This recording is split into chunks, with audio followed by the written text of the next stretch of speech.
would be this angle here. Everybody buy that? Okay? Everybody buy that? Okay, what's R going to be equal to? How would you find it? You don't have to tell me how would you... X squared. Nice, good job. So that'd be 36 plus 196. Okay, 156, 14 squared. No, 196. 196? Wow. So that would be how much? That's 12, 13, 232. Okay. And thou shalt not leave a perfect square underneath there. And I believe 4 goes in there. So that'd be 2. And that would be 553, I believe. Can someone check my math on this, or am I smoking? 458. Okay. All right. So what do we do with this? What do we do with this? Sine theta. So that's theta is equal to x over r or y over r or y over x. Sorry, y over r. What is y equal to? Negative 14, and r is equal to 2 root 58. Okay, so you got to make sure that you reduce this. So this becomes minus 7 root 58 over 58. Everybody there? Okay, and then you guys know how to do cosine and tangent. Am I right? What's the formula for cosine? X over r, and tangent? Y over x. Good. Can you guys go fill in the rest? They're giving you the tangent of an angle.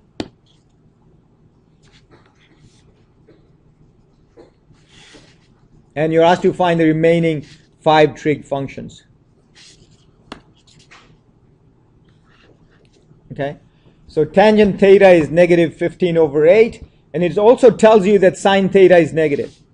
So the reason why it's giving you both those pieces of information, okay, as opposed to just giving you tangent theta is negative 15 over 8, okay, I'll be with you in a minute, is because with these two informations, you can fix where the angle is, what quadrant it's going to be in. If they gave you only one condition, then it could be in 2 different places. Okay? So with those two values, tangent being negative and sine also being negative, what quadrant does that put the angle in? Sorry? Nice, fantastic. It'd be in the 4th quadrant. Everybody there? It'd be in that quadrant. That's theta. Okay? So since there tangent theta is negative 15 over 8 and tangent is y over x, yeah? You'd be okay if you wrote it like this. So your x coordinate is going to be positive there, which would be 8 and negative 15. So everybody there? Yeah, I'll be with you in a minute. Let me make sure everybody's okay there. Did everybody see? Okay, Sharik, kuch, both kuch hota hai. Man, the way you're staring in her eyes, man. Oh my God. I got to play. You know what I'm going to do? I'm going to superimpose that music from kuch hota hai in here. Okay. All right. Does everybody see where I got 8, negative 15? Do you want me to go over that? You guys got it? Sam? Okay. Notice the tangent is y over x. So, and you know that the angle is going to be in Q4 because tangent is negative and sine is negative. Okay? You with me on that? So since tangent is y over x, I'll make 15 to be y and x to be 8. Except it's going to be negative 15 because it's in Q4. Okay? All right, Laura, question. How do we know that it's not, because couldn't it also like be in the 3rd quadrant, the sine and tangent are both negative there too? Tangent is not negative here, right? Oh. Tangent's not negative in that quadrant. Okay. Yeah. Okay? All right. So can you finish the rest of the problem and get... So what we got to do is we got to figure out what quadrant this is in. Okay? So you know that 10 pi over 3 is 3 1/3 pi. Everybody okay on that? So if you go around, if you start from the positive x-axis and you go around completely in a circle, that's 2 pi. Then you go pi more, that takes you to this axis here, out there. And so it puts the angle out here. Everybody with me on that? Okay? And then that angle would be the reference angle. What would that be? What? In radians? Pi over 3. So if the question is in radians, leave your answer in radians. Okay? Leave your answer in radians. So then this should be pi over 3 radians. Okay? Right, everybody got that? Okay, and then the next example he's asking you to do is give me sine tangent pi over 3. And I don't need to work with you on this. You guys do this on your own. This is without a graphing calculator. Without a graphing calculator. So let's work on this one here. Tangent theta is negative root 3. These problems really cause difficulties because people don't know Friend's table and don't know all students take calculus. So it really becomes an issue. Okay, it really becomes an issue.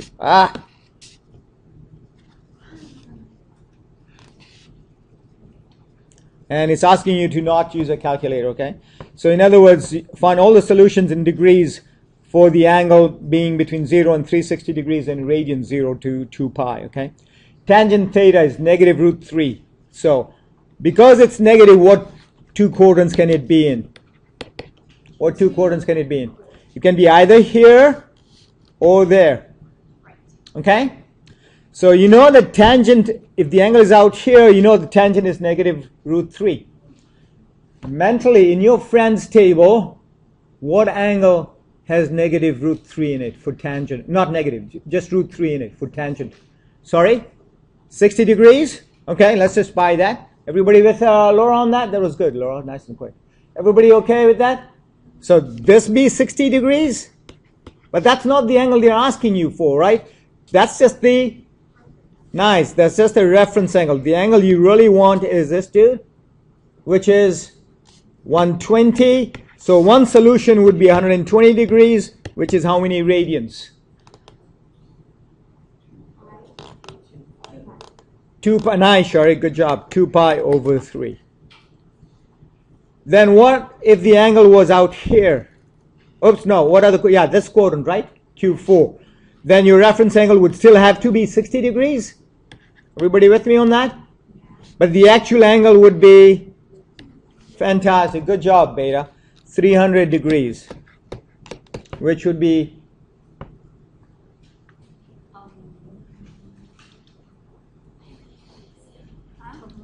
divide by 60, the top and the bottom. 5 pi over 3. Yeah, 5 pi over 3. Is everybody there? Because if you times this by 60, don't you get 300? Yeah. And don't you get 180 downstairs? Yeah. 60 times 3 is 180. Okay, and then the pi's cancel out then. Okay, so what I'm saying is you guys know how to convert things from degrees to radians and back and forth. Okay, all right. So that was that example. So make sure you finish both these examples. Okay.